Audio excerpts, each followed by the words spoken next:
Hey folks, how's it going? Welcome to About 12 Acres. I'm Emo Ortega, and today we're talking about the quirks and features of the Summit TX-25 tractor.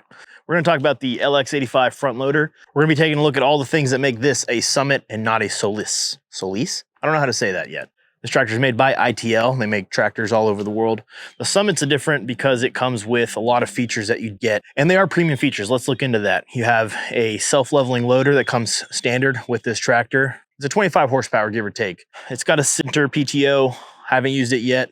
Summit says they're coming out with a belly mower sort of attachment. I wouldn't personally mow with this tractor. It is very, very heavy. It's heavy because it comes standard out of the factory with rim guard liquid ballast. That's a beet juice extract. What that rim guard does is it allows the back tires to stay planted very well. I have pretty hilly terrain on my property. Not once did I feel too unstable because of that weight. Obviously, if you're doing a lot of heavy front end work, you're gonna wanna put some extra ballast on the back, but for light stuff, light duty here and there, where you don't wanna be hooking up another attachment on the back just to give it some back weight, this tractor is pretty heavy. Summit TX-25 comes standard with the LX85 front loader. That is a self-leveling loader. When I looked at John Deere, that option was a $7,000 add-on. Again, it comes standard with the Summit. Honestly, at the time, I don't know if that was a pretty big sell for me or not. I just knew that it's something that came with this tractor. Having used it, I like it. I assume that there's an option somewhere in other tractors that have it to turn it on and off. Here, it's on all the time. So if that's something you don't like, just know that going forward. Since I don't know any different, I don't dislike it, especially if I'm doing a lot of pallet fork work. I can see that being a pretty big perk to have. I don't have my pallet forks yet, but I will be getting those pretty soon.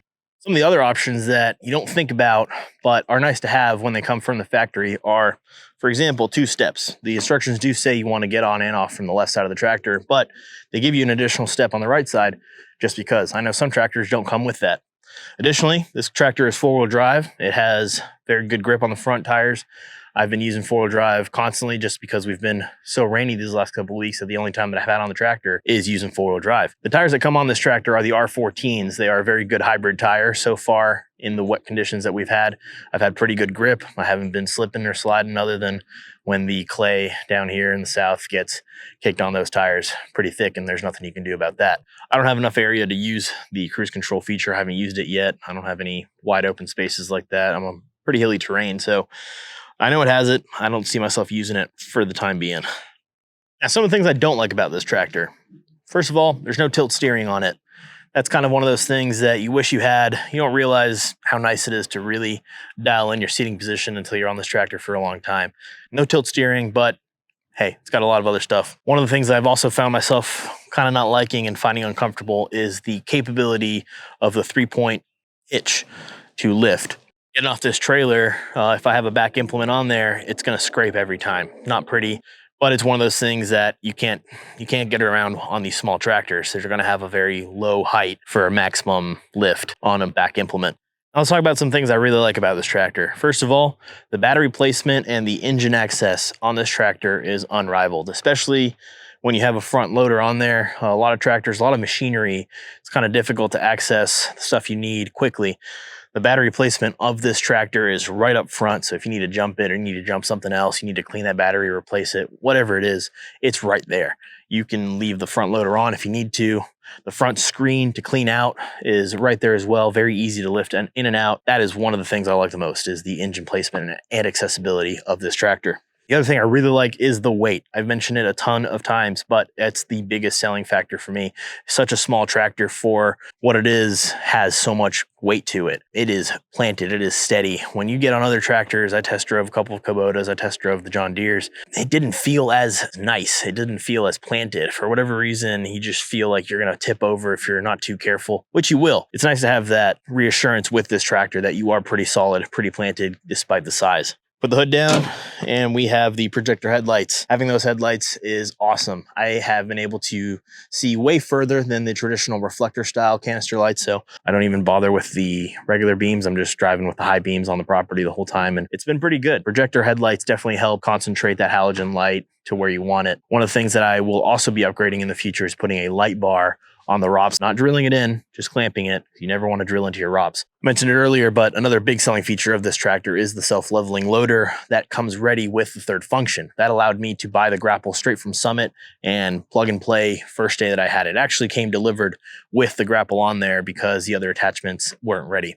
In fact, I'm still waiting for the rear blade. That hasn't shipped yet, but as soon as I get that, I'll be adding that to the review list of things that I'm going to be using this tractor. So over in the seating area, you have a PVC coated weight adjustable chair, very comfortable. I haven't had any issues with my back sitting on here, going up and down on bumps. Being that the Summit is a street legal vehicle, it comes standard with a slow moving vehicle sign as well as left-right indicators and a horn. One of the best things about the Summit is that it comes with a toolbox and a set of tools to wrench on your tractor if you need it. One of the funny things about that is the fact that the screwdriver doesn't actually fit in the toolbox that it comes with. So to get it to fit in here and close, she actually won't all the way. See that this doesn't actually seat.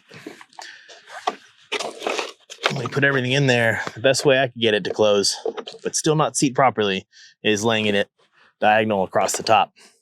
That will get it to at least clamp down, but again, never fully closes all the way. You can see back here that we have some rear remotes. Those are great for adjusting any hydraulic implements, like a hydraulic top link. I will be putting one of those in this tractor down the line. Being back here with spinning top link, it's okay, but you don't get the level of control that I want for grading a piece of dirt. So looking at the 3-point hitch, we see that it comes with 2 types of crossbars, heavy duty as well. Category 1 3-point. See, this guy's dangling here. I actually lost the retention pin the other day when I was box blading. Not sure what happened to it other than it just got knocked out. I didn't bend the retainer pin like I should have. Always want to bend your retainer pins in these situations because they will fall out. I've had 4 pins fall out total so far just in the couple hours that I've used it. One thing I don't like back here is the mechanism for hanging the top link. It's a U-shape retention bolt with a cotter pin down the middle and a retainer pin on the end of that. It just doesn't seem like the best way to do this. I get what they tried to do with this, but I don't know. I just don't like it as much. So that concludes the quirks and features of the Summit TX-25 tractor. There's a few more things that I kind of left out, like the rear view mirrors that come from the factory. Those are pretty nice as well. Today's a lot nicer day than yesterday, so I'm going to finally take this tractor out on the land and see if we can tackle those briars. Thanks for watching. See you guys in the next one.